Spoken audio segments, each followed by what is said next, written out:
तो दोस्तों, अब हम चलते हैं कि कांग्रेस का उदय कैसे हुआ। तो जैसा कि आप जानते हैं कि कांग्रेस का जन्म 1885 ईस्वी में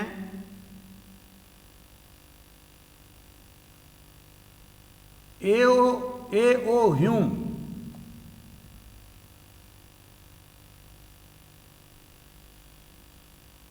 ह्यूम के द्वारा की गई थी और यह लॉर्ड डफरिन, जो उस समय में वाइसराय था, उसका सहायक था।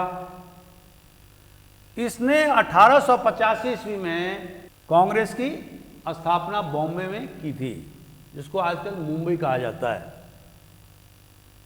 अब सवाल यह उठता है कि ह्यूम के द्वारा कांग्रेस की स्थापना क्यों की गई। इसके बारे में बहुत सारे अलग अलग विचार हैं। एक विचार यह है कि अंग्रेज चाहते थे कि कांग्रेस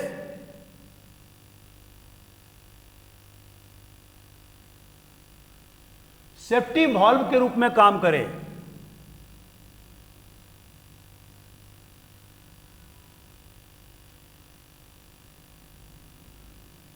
(1857) के विद्रोह से उन्होंने एक सबक सीखा था, और वो सबक ये था कि अगर हिंदुस्तान में किसी इलाके में बहुत ज़्यादा रोष शासन के खिलाफ में, अंग्रेजी शासन के खिलाफ पैदा होता है या लोग हथियार बंद हो जाते हैं, तो कोई ऐसा संगठन हो जहां पर कि उस संगठन के माध्यम से वो अपने विचार व्यक्त कर सकें, और जो रोष है, गुस्सा है, या मरने मारने का जो जज्बा है, उसको ठंडा किया जा सके और शासन के ध्यान में उन समस्याओं को सामने लाने पर शासन के द्वारा उन समस्याओं को त्वरित निराकरण किया जाएगा, जिससे लोग हिंसा पर नहीं उतारू हो सके, लोग हिंसा पर उतारू नहीं हो सकें और जान और माल की हानि नहीं हो सके। जिस तरह से 1857 की क्रांति में करोड़ों रुपए का नुकसान हुआ था, लगभग 6000 अंग्रेज मारे गए थे, करीब 1.5 लाख हिंदुस्तानी मारे गए थे और बहुत सारे लोग घायल हुए थे। तो इस प्रकार के पराभव से बचने के लिए अंग्रेजों ने कांग्रेस नामक संस्था की स्थापना किया। कांग्रेस में और दूसरे संगठन में एक अंतर था। वो अंतर क्या था कि कांग्रेस ऑल इंडिया लेवल की पार्टी थी। इसका दूसरा थ्योरी क्या है? दूसरा थ्योरी यह है कि अगर ए.ओ. ह्यूम कांग्रेस को स्थापित नहीं करता तो पर भी ऑल इंडिया पार्टी हिंदुस्तान में बनना निश्चित था। उसका कारण यह था कि जिसके बारे में, संगठन के बारे में हम अभी बताने जा रहे हैं, कि हिंदुस्तान में 19वीं शताब्दी के पूर्वार्ध से ही बहुत सारे क्षेत्रीय संगठन का उदय हुआ, और जो प्रबुद्ध लोग हिंदुस्तान में पैदा हुए थे, खास करके अंग्रेजी पढ़ने से जो हायर इंटेलिजेंसिया क्लास उत्पन्न हो गया था, उनके द्वारा तीनों प्रेसिडेंसी में, माने कलकत्ता में, बॉम्बे में और मद्रास में क्षेत्रीय संगठन बनाए गए थे। और इन क्षेत्रीय संगठन के द्वारा समय समय पर वो सरकार को आगाह करते थे, अपनी समस्या को बताते थे और सरकार से अपेक्षा करते थे कि उन समस्याओं को वो दूर करे। तो दोस्तों, कांग्रेस की स्थापना के लिए 2-3 थ्योरी प्रचलित है, और जैसे कि मैंने आपको बताया कि जो ह्यूम ने कांग्रेस की स्थापना की थी, उसके पीछे मकसद था कि वो चाहते थे, या अंग्रेज सरकार चाहती थी कि एक ऐसा संगठन हो जो सेफ्टी वॉल्व के रूप में काम करे। दूसरा थ्योरी यह है कि अगर ह्यूम कांग्रेस की स्थापना नहीं करता तो पर भी हिंदुस्तान में कांग्रेस जैसा संगठन पैदा होता। इसका कारण यह है कि 19वीं शताब्दी के पूर्वार्ध में और उत्तरार्ध में तीनों प्रेसिडेंसी में, मतलब कलकत्ता, मद्रास और बॉम्बे में विभिन्न प्रकार के संगठन हिंदुस्तान के प्रबुद्ध लोगों ने स्थापित किया था। और तीसरा थ्योरी है कि अंग्रेज खुद चाहते थे, और खास करके लॉर्ड डफरिन, कि यहाँ के जो प्रबुद्ध लोग हैं उनके विचारों से अवगत हुआ जाए, ताकि जिस प्रकार से 1857 की क्रांति एकाएक हुई और अंग्रेजों को इसकी भनक नहीं लगी, करोड़ों रुपए के जानमाल की हानि हुई, ऐसा पराभव नहीं हो सके। तो दोस्तों, जैसा कि मैंने अभी बताया कि कांग्रेस से पहले भी बहुत सारे संगठन हिंदुस्तान में पैदा हो गए थे, और सबसे पहला जो संगठन था जो आपको प्रीलिम्स में पूछेगा वो ये था बंग भाषा प्रकाशिका। बंग भाषा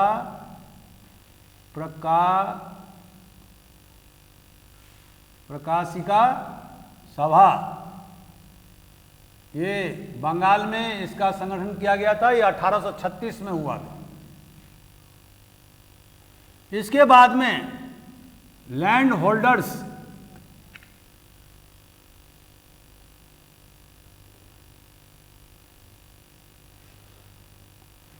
एसोसिएशन,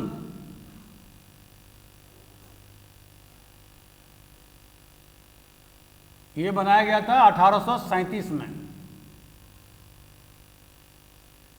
जैसा कि नाम से स्पष्ट है कि ये जमींदारों का संगठन था, और ये जमींदारों के हित की रक्षा के लिए इस संगठन को बनाया गया था। इसके बाद में Bengal British India society, India association,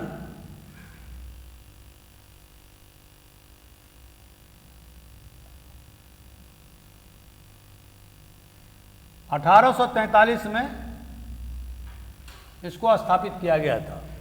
और 1851 में बंगाल ब्रिटिश इंडिया एसोसिएशन और लैंड होल्डर्स एसोसिएशन दोनों मिलकर के 1851 में इन्होंने एक नया संगठन बनाया, और उसका नाम था ब्रिटिश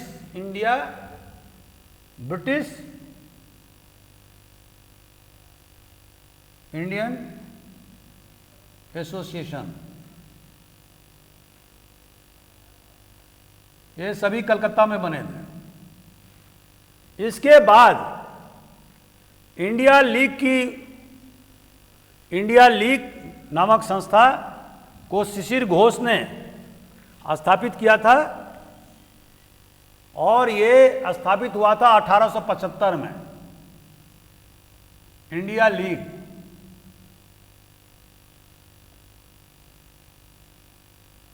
इसके बाद सुरेंद्रनाथ बनर्जी और आनंद मोहन बोस, इन्हें इंडियन एसोसिएशन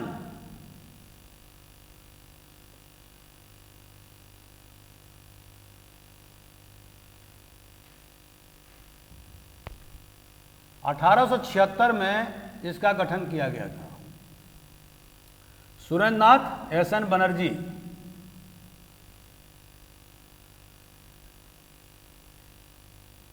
और आनंद मोहन बोस,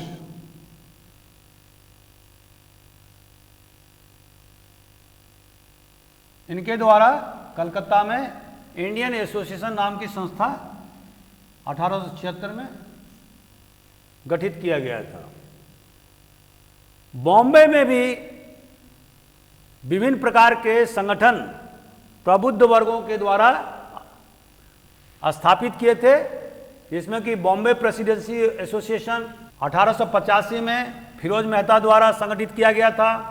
पूना सार्वजनिक सभा इसको एमजी रानाडे ने स्थापित किया था 1876 में।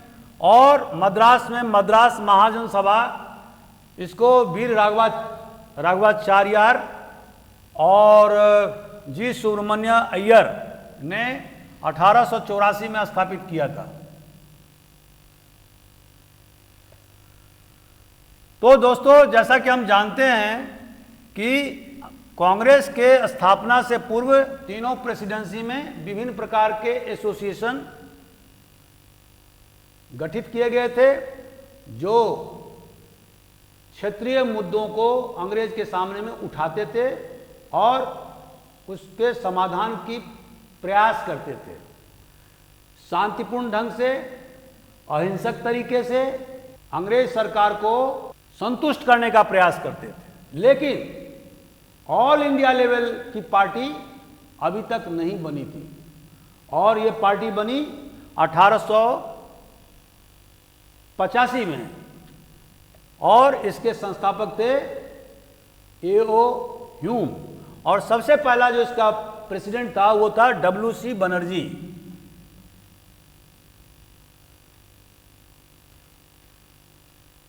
उमेश चंद बनर्जी। 1885 में इसका अधिवेशन हुआ था कांग्रेस का।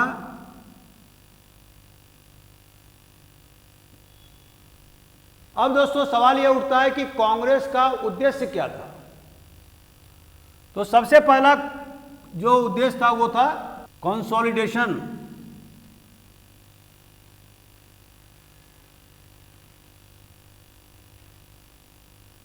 Of Indians at national level,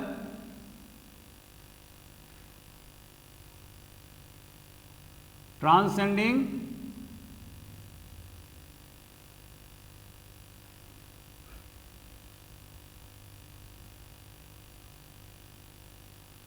barriers like caste, religion,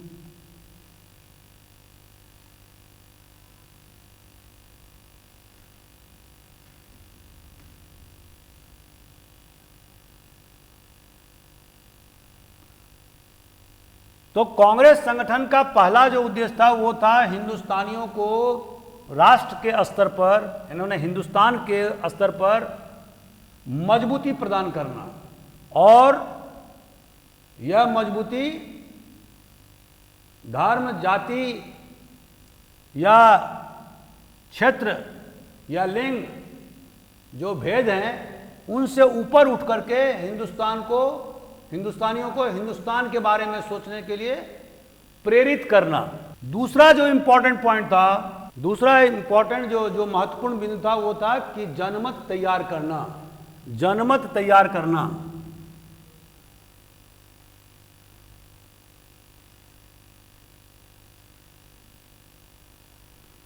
और तीसरा पॉइंट था भविष्य के लिए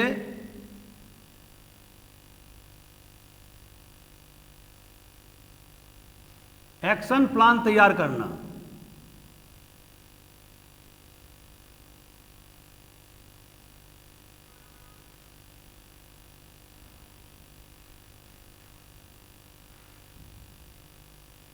तो ये इसका उद्देश्य था।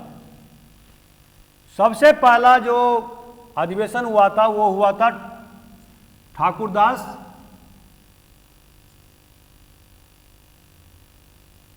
तेजपाल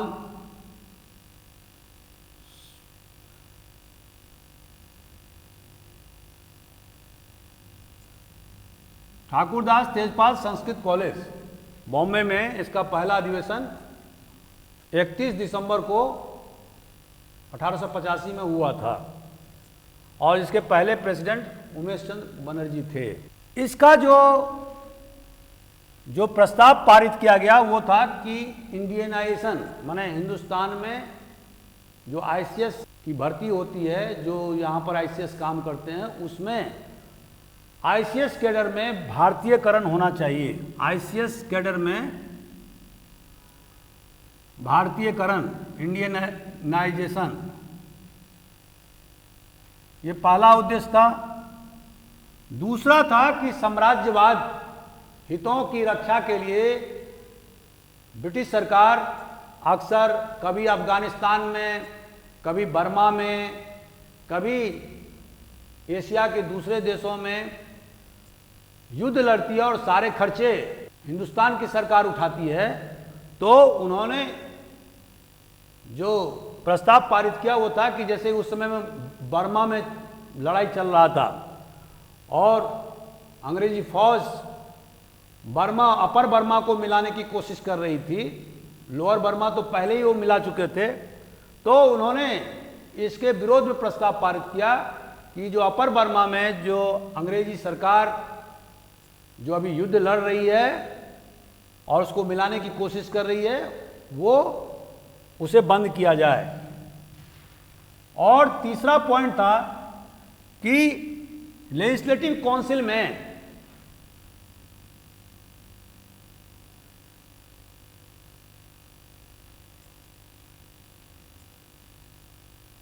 जैसे कि मैंने बताया था 1861 एक्ट के द्वारा लेजिस्लेटिव काउंसिल की भी स्थापना की गई थी। तो अब चूंकि 1892 में पुनः रिफॉर्म एक्ट ब्रिटिश पार्लियामेंट के द्वारा किया जाना तय था, तो इसीलिए उनका ये कहना था कांग्रेसियों का कि लेजिस्लेटिव काउंसिल में अधिक से अधिक हिंदुस्तानियों को भागीदारी मिले और इसका विस्तार किया जाए। और तीसरा पॉइंट था कि जो मिलिट्री एक्सपेंडिचर जो सरकार कर रही है उसमें कटौती किया जाए और इसके बदले में आर्थिक, शैक्षणिक और सामाजिक सुधार में उन पैसों को लगाया जाए। तो इस तरह से कांग्रेस की शुरुआत 1885 ईस्वी में हुई। 1885 से लेकर 1885 से 1905 तक इस पीरियड को कांग्रेस में उदारवादियों का युग कहते हैं। अंग्रेजी में इसको बोलेंगे मॉडरेट्स। अब इन उदारवादियों का एजेंडा क्या था? तो इस एजेंडे को हम 3 भाग में विभाजित करते हैं। पहला कॉन्स्टिट्यूशनल माने संवैधानिक,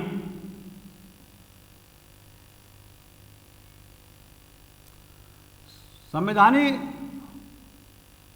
एजेंडा में पहला एजेंडा था सेपरेशन ऑफ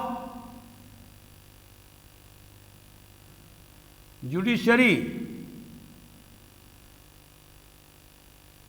फ्रॉम एग्जीक्यूटिव।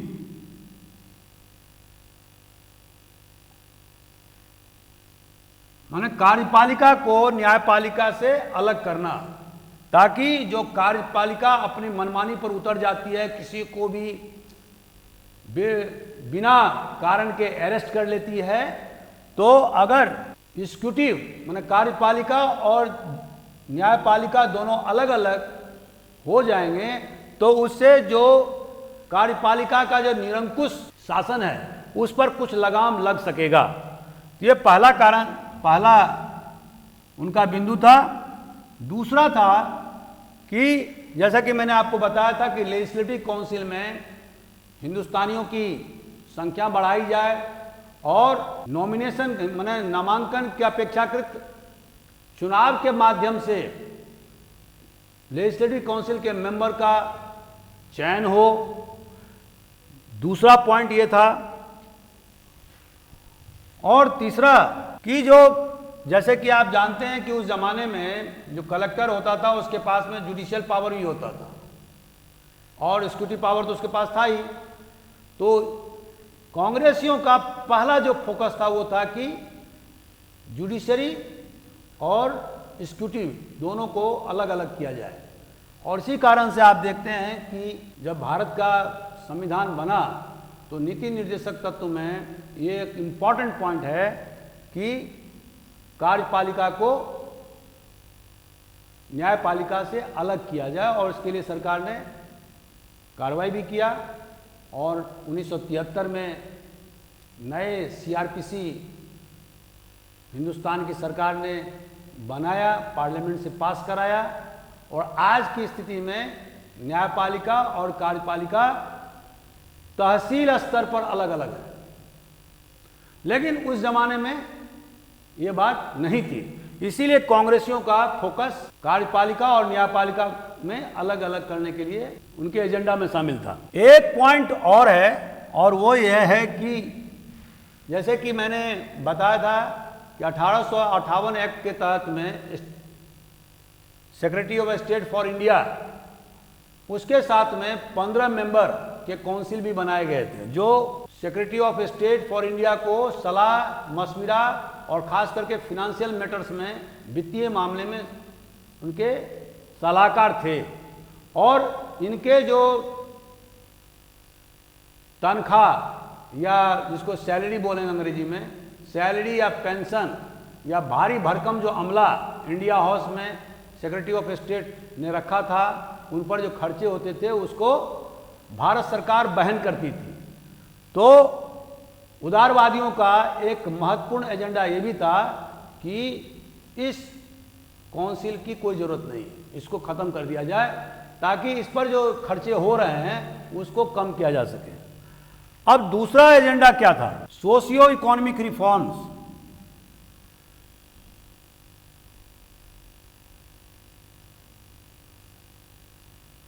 इसके तहत में सामाजिक और आर्थिक सुधार।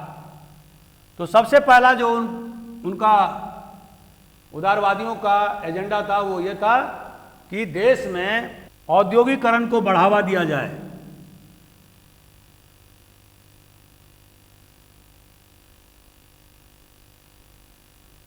इसका रीजन, जैसे कि मैंने पूर्व वीडियो में बताया था कि अंग्रेजों की गलत नीति के कारण हिंदुस्तान के जो स्वतः के जो इंडस्ट्री थे, उद्योग थे, कुटीर उद्योग थे, कॉटन इंडस्ट्री जिसको बोलते हैं, या जो दूसरे जो उद्योग लगे हुए थे, और ख़ास करके टेक्सटाइल इंडस्ट्री जिसमें कि विश्व में सबसे बड़ा नाम था, तो अंग्रेज़ों के गलत नीति कारण से ये सारे उद्योग धंधे बंद हो गए, और जिसके कारण से बेरोजगारी की समस्या बहुत बढ़ गई, जमीन पर भार बहुत ज़्यादा हो गया। तो उदारवादियों का ये एजेंडा था कि अंग्रेज सरकार हिंदुस्तान में औद्योगिकरण को बढ़ावा दे। तो दोस्तों, जो सामाजिक और आर्थिक जो सुधार का एजेंडा उदारवादियों ने रखा था वो क्या क्या था? पहला कि उन्होंने अंग्रेजी सरकार पर यह दबाव बनाया कि आप जिस तरह से अंग्रेजी सामान को धड़ल्ले से हिंदुस्तान में पहुंचा रहे हैं, यहाँ के बाजार को अंग्रेजी माल से पाट दिया गया है, किसी प्रकार का कोई टैरिफ ड्यूटी नहीं लगाई जा रही है, कस्टम ड्यूटी नहीं लगाई जा रही है, और हिंदुस्तानियों के द्वारा बने हुए माल को वहाँ पर हैवी ड्यूटी का सामना करना पड़ता है इंग्लैंड में, तो इसको ख़त्म किया जाए। और इसके अतिरिक्त देश में औद्योगिकरण को बढ़ावा दिया जाए, यहाँ पर उद्योग स्थापित किए जाएं ताकि बेरोजगारी समस्या कम किया जा सके। दूसरा जो उनका एजेंडा था वो ये था कि जो आपने लैंड रेवेन्यू टैक्स जिसका परसेंटेज 50% से भी ज़्यादा हो जाता था, जो किसानों को कमर तोड़ने वाला टैक्स होता था, और अगर किसान समय पर टैक्स या रेंट का भुगतान नहीं करता था तो उसकी ज़मीन नीलामी कर दी जाती थी, तो उस रेंटल में कमी करने के का भी एजेंडा उदारवादियों ने अंग्रेजों के समक्ष रखा। इसके अतिरिक्त उन्होंने कहा कि जो आप नमक पर जो टैक्स लगाए हैं उसको भी बंद करिए, क्योंकि नमक एक ऐसा पदार्थ है जिसको हर व्यक्ति के लिए वह आवश्यक है, और यह प्रकृति के द्वारा ईश्वर प्रदत्त पदार्थ है, इस पर किसी प्रकार का टैक्स नहीं लगाया जा सकता है। तो साल्ट टैक्स पर भी उन्होंने पिटीशन दिया और कहा कि इस टैक्स को खत्म किया जाए। और अगला जो पॉइंट था वो था कि आप जिस प्रकार से अपने साम्राज्यवादी हितों को बढ़ावा देने के लिए बर्मा में, अफगानिस्तान में, पश्चिम एशिया में और दक्षिण पूर्व एशिया में जो मिलिट्री कार्रवाई कर रहे हैं और जिसका भार भारत सरकार उठा रही है, तो ये साम्राज्यवादी एजेंडा बंद करें, क्योंकि अल्टीमेटली हिंदुस्तान का जो नागरिक है उसे ही इस कर्ज को वहन करना पड़ता है। और सबसे जो लास्ट में इंपॉर्टेंट पॉइंट था वो ये था कि उदारवादियों ने अंग्रेज सरकार के सामने ये प्रस्ताव रखा कि किसानों की रक्षा किया जाए और खास करके जमींदारों से, क्योंकि जमींदार खास करके बंगाल प्रांत में, उस समय का जो बंगाल प्रांत था वो उसमें बिहार और उड़ीसा और आज का पूर्वी बंगाल जिसको कि बांग्लादेश बोलते हैं और आज का आसाम, इतना बड़ा भूभाग में बंगाल प्रांत फैला हुआ था। तो उन्होंने कहा कि, और आप जानते हैं दोस्तों कि आपको केवल आसाम को छोड़ करके इन सारे इलाकों में लॉर्ड कॉर्नवालिस ने जमींदारी सिस्टम अस्थायी बंदोबस्त 1793 में लागू किया था। उसमें जमींदारों को जमीन का मालिकाना हक दे दिया गया था। इसके बारे में हम प्रत्यक्ष से वीडियो बना चुके हैं, आप उसको जरूर देखें।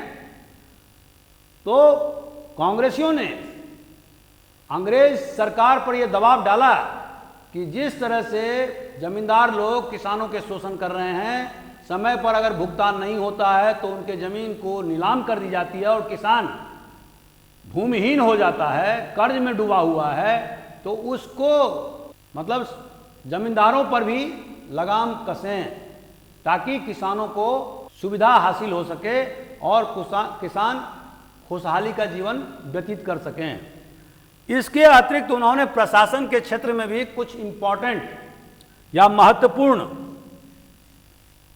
सुझाव अंग्रेज सरकार के पास में रखे और उनका कहना था कि जो आप हाई ग्रेड ऑफ सर्विस, जो ऊंचे पद के जो पोस्ट हैं, मतलब ऊंचे पोस्ट सरकारी जो पद हैं, उसमें हिंदुस्तानियों को बिना भेदभाव के उनमें रखा जाए और उसमें किसी प्रकार का डिस्क्रिमिनेशन या भेदभाव ना किया जाए। जैसे कि दोस्तों आप जानते हैं कि मैंने अपने पूर्व के वीडियो में बताया था कि एक हिंदुस्तानी अंग्रेज फौज में हवलदार मेजर से ज़्यादा पद नहीं पा सकता था, वो पुलिस अधीक्षक नहीं हो सकता था, मैंने एसपी नहीं हो सकता था, वो कलेक्टर नहीं हो सकता था। अधिक से अधिक जीवन के अंतिम मतलब कैरियर के अंतिम सोपान पर वो अधिक से अधिक डिप्टी कलेक्टर के पद को सुशोभित कर सकता था। इसी तरह से पुलिस विभाग में भी वो डीएसपी से ज़्यादा ऊंचे पद पर नहीं जा सकता था। तो उदारवादियों का यह कहना था कि जितने भी हाई ग्रेड के सर्विस हैं, सरकारी पद हैं, उसमें हिंदुस्तानियों को बिना भेदभाव के उनको पद दिया जाए। एक फैक्टर और भी था कि जिस तरह से उन्होंने आईसीएस के कैडर में पूरी तरह से एकाधिकार करके रखा था, उसके दो तीन उसके दुष्परिणाम थे। पहला, अंग्रेज आईसीएस अफसर हिंदुस्तान के जमीनी हकीकत से वाकिफ नहीं होते थे, यहाँ के लोगों की रोजमर्रा जिंदगी में क्या क्या समस्याएं होती हैं उसके बारे में वो कुछ नहीं जानते थे। दूसरा, उनकी जो सैलरी या तनख्वाह जो होता था वो हिंदुस्तानी कर्मचारी अधिकारियों से बहुत ज़्यादा होता था। तीसरा, कि जब वो रिटायर करते थे तो इंग्लैंड जाते थे और वहाँ पर उन्हें पेंशन मिलता था और वो हिंदुस्तान की सरकार उस पेंशन को भुगतान करती थी, अपने खर्चे को वहन करती थी। तो इस तरह से देश का जो रिसोर्स था, जो धन था, उसको अंग्रेज सरकार अपने अधिकारियों के तनख्वाह में, पेंशन में खर्च कर डालती थी। तो अगर हिंदुस्तानियों को आईसीएस के पद पर या पुलिस अधीक्षक के पद पर या आईपी, जिसको आईपीएस को पहले आईपी बोला जाता था, इंडियन पुलिस, तो उस पद पर अगर रखा जाएगा तो उससे कम पैसे में भी उनको कम पैसे देकर के भी उन्हें पद पर आसीन किया जा सकता है और हिंदुस्तान का जो रिसोर्स है उसको बचाया जा सकता है। दूसरा जो इंपॉर्टेंट पॉइंट था वो था कि जो लोकल बॉडीज है, जैसे कि मैंने अभी आपको पूर्व के वीडियो में पंचायती राज के बारे में बताया, 73वां और 74वां संशोधन के बारे में बताया, तो उदारवादियों का एक प्रमुख मांग ये था कि जो जिला स्तर पर या ग्राम पंचायत स्तर पर जो शिक्षा, कृषि, स्वास्थ्य, ये जो महत्वपूर्ण जो विषय है उसमें हिंदुस्तानियों को अधिक से अधिक अधिकार दिए जाएं और लोकल बॉडीज को, जो क्षेत्रीय संगठन हैं जैसे म्यूनिसिपैलिटी या म्यूनिसिपल कॉरपोरेशन या जिला ग्राम पंचायत, उनमें हिंदुस्तानियों की ज़्यादा से ज़्यादा भागीदारी सुनिश्चित किया जाए।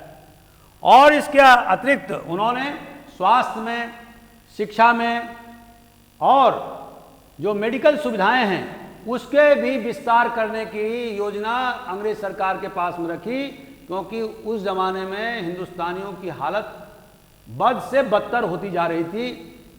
तो चूंकि मेडिकल फैसिलिटी नहीं था, शिक्षा का बहुत अभाव था, प्राइमरी स्कूल या हाई स्कूल की संख्या बहुत कम थी, तो उदारवादियों का जो महत्वपूर्ण एजेंडा था वो ये था कि इन क्षेत्रों में पैसे अधिक खर्चे किए जाएं और जो अंग्रेज सरकार मिलिट्री एक्सपेंडिचर में अपने साम्राज्यवादी हितों के लिए लाखों करोड़ों रुपया खर्च कर रही है उसको बंद करके इन सेक्टर में, खास करके स्वास्थ्य में, शिक्षा में और मेडिकल फैसिलिटीज में, कृषि पर विशेष ध्यान देने की जरूरत है। तो ये सारे महत्वपूर्ण बिंदु कांग्रेस ने समय समय पर अंग्रेज सरकार के पास में उठाए और इनका जो मेथड था वो 3 था।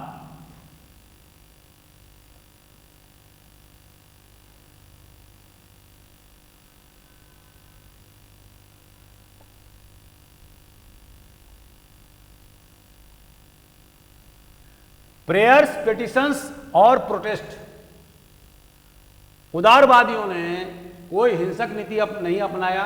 उनका जो तरीका था वो ये था कि अंग्रेज सरकार के पास में वो प्रार्थना पत्र भेजते थे, उन्हें निवेदन करते थे और प्रोटेस्ट करते थे, विरोध जताते थे। तो इसको 3P के नाम से जाना जाता है, क्योंकि उस जमाने में जो अंग्रेज सरकार का रवैया था वो बहुत ज़्यादा सख्त था। इस सख्ती का एक वानगी ही आप देख सकते हैं कि कांग्रेस की स्थापना के बाद में जस्ट 1-2 साल के अंदर में लॉर्ड डफरिन ने सारे सरकारी कर्मचारियों को कांग्रेस के अधिवेशन में जाने से मना कर दिया। उन्होंने कानून बना दिया कि कोई भी कांग्रेस के अधिवेशन में जो सरकारी अधिकारी वो नहीं जा सकता है।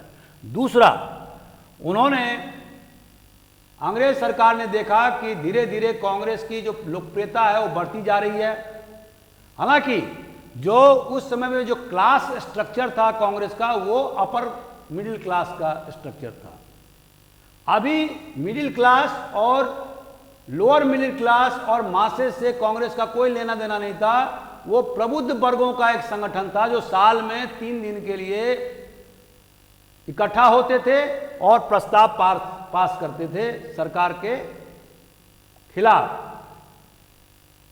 इनके कांग्रेस के पास में कोई इस प्रकार का मैकेनिज्म भी नहीं था। इस बाकी दिन, साल के जो बाकी दिन हैं उसमें किस प्रकार से अपने एजेंडा को आगे बढ़ाने का काम किया जाए। तो कांग्रेस शैशवावस्था में थी और 1885 से लेकर के 1905 तक वह इन शांतिपूर्ण तरीकों से अंग्रेज सरकार को यह विश्वास जताने में सक्षम हुए कि जो हिंदुस्तान की समस्या है उन समस्याओं को बिना निदान किए हुए देश में शांति की बहाली या शांतिपूर्ण प्रशासन नहीं किए जा सकते हैं। तो अब चलते हैं मूल्यांकन की तरफ कि उदारवादियों का जो 20 साल का जो कार्यक्रम था उसमें उनका अचीवमेंट क्या था। दोस्तों, अंग्रेज शुरू से ही कांग्रेस के खिलाफ हो गए। उन्हें यह पता लग गया कि कांग्रेस संगठन की लोकप्रियता दिन पर प्रतिदिन बढ़ती जा रही है और इसीलिए उन्होंने विभिन्न प्रकार के प्रतिबंध कांग्रेस पर लगाए। उन्होंने उपहास करना शुरू किया कि ये जो है वो बाबुओं का संगठन है, ये वकीलों का संगठन है, ये विद्रोही ब्राह्मणों का संगठन है, ये उन लोगों का संगठन है जिनका जनता के समस्याओं से कोई लेना देना नहीं है। और एक खलनायक माने विलेन के रूप में अंग्रेज सरकार ने प्रोजेक्ट करना शुरू किया। और लॉर्ड कर्जन का तो मंशा यही था कि उन्होंने कहा था कि हमारा जो एक महत्वपूर्ण मकसद ये है कि कांग्रेस धीरे धीरे समाप्त हो जाए।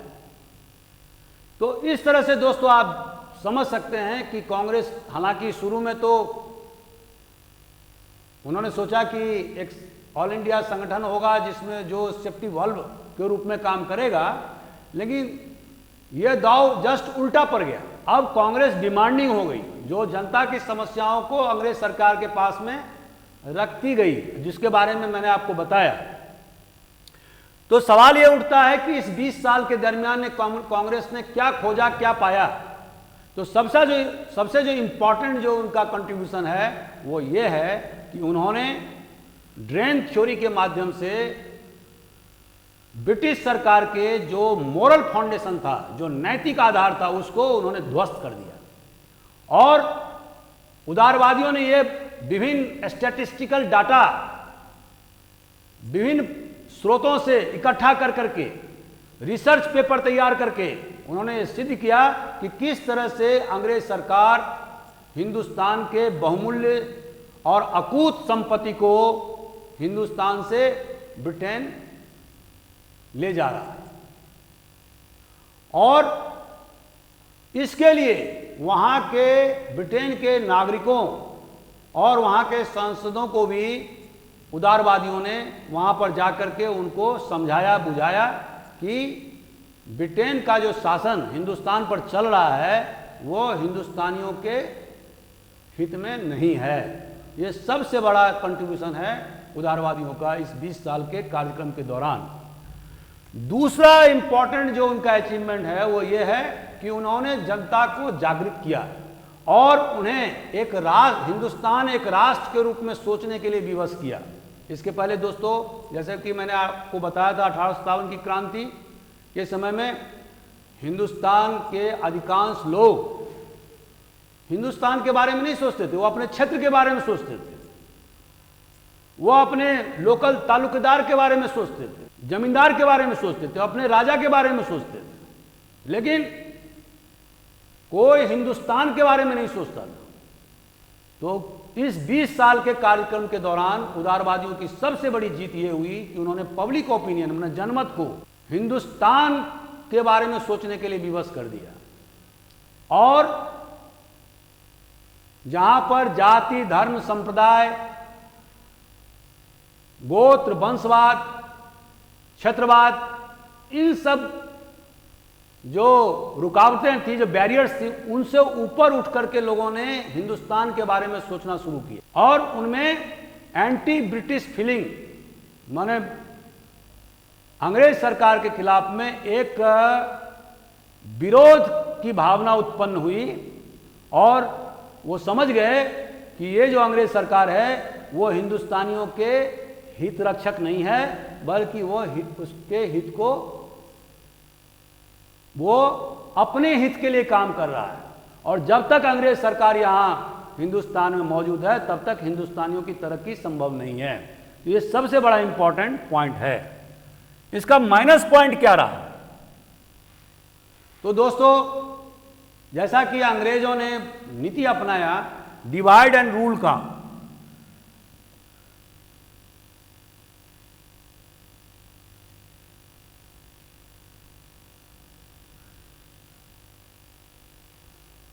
डिवाइड एंड रूल जिस तरह से रोमन इंपायर ने डिवाइड एंड रूल की थ्योरी अपनाया था, उसी तरह से अंग्रेज सरकार ने डिवाइड एंड फूट डालो और राज करो, यह सिद्धांत उन्होंने हिंदुस्तान में भी लागू किया।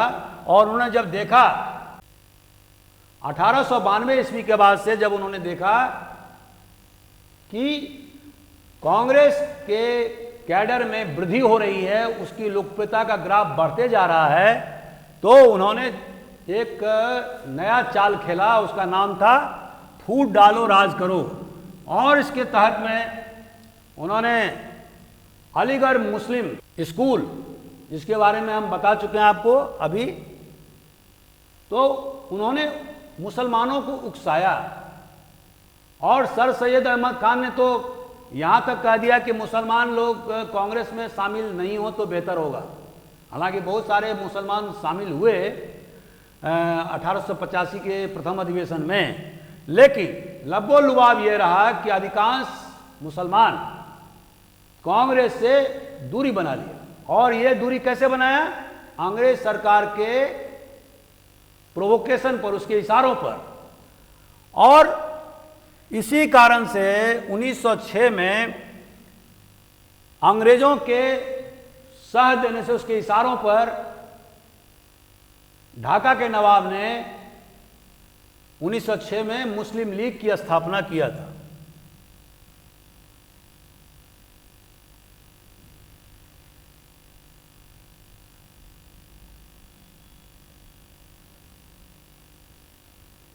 और इस तरह से कांग्रेस के काउंटरवेट के रूप में मुस्लिम लीग की स्थापना मुसलमानों के द्वारा की गई थी, अंग्रेज के इशारे पर।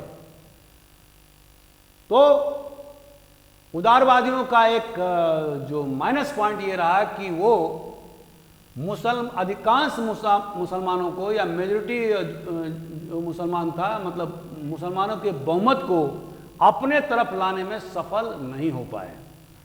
ये दूसरा इंपॉर्टेंट पॉइंट था। और इस मामले में वो उतना सफल नहीं हो पाए जितना कि ड्रेन थ्योरी के मामले में वो सफल हुए। और तीसरा इंपॉर्टेंट जो इनका अचीवमेंट है वो ये था कि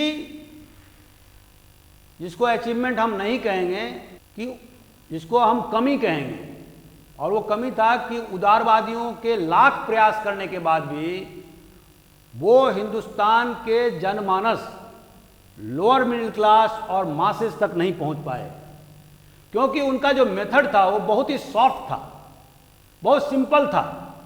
प्रार्थना देना, पिटीशन देना, विरोध प्रकट करना, ये सारे पॉइंट्स थे, लेकिन वो जनमानस को प्रभावित नहीं कर पा रहे। तो अब अगले वीडियो में हम देखेंगे कि उग्रवादियों का कांग्रेस में, या जिसको अंग्रेजी में एक्सट्रीमिस्ट कहते हैं, उनका उदय का क्या कारण था, उसका प्रभुत्व होने का क्या वजह था, इसके बारे में हम बताएंगे आपको। तो दोस्तों, आज का वीडियो मैं यहीं समाप्त करता हूं। हमारा टॉपिक था growth of nationalism in India and foundation of Congress, कि राष्ट्रवाद का हिंदुस्तान में उदय के क्या कारण थे और कांग्रेस की स्थापना का क्या कारण था। उसके शुरुआती 20 साल के दरमियान कांग्रेस ने क्या खोजा, क्या पाया, इसके बारे में हमने समग्र मूल्यांकन किया है। आप इस वीडियो को देखें। आपको अगर अच्छा लगता है तो इसको शेयर करें, लाइक करें, सब्सक्राइब करें। हमारे द्वारा प्रतिदिन 2 या 3 वीडियो अपलोड किए जा रहे हैं, आप उसको जरूर देखें और अपने बहुमूल्य सुझाव से हमें अवगत कराएं, ताकि दूसरे वीडियो में हम उन सुझावों को शामिल कर सकें। Thank you very much.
O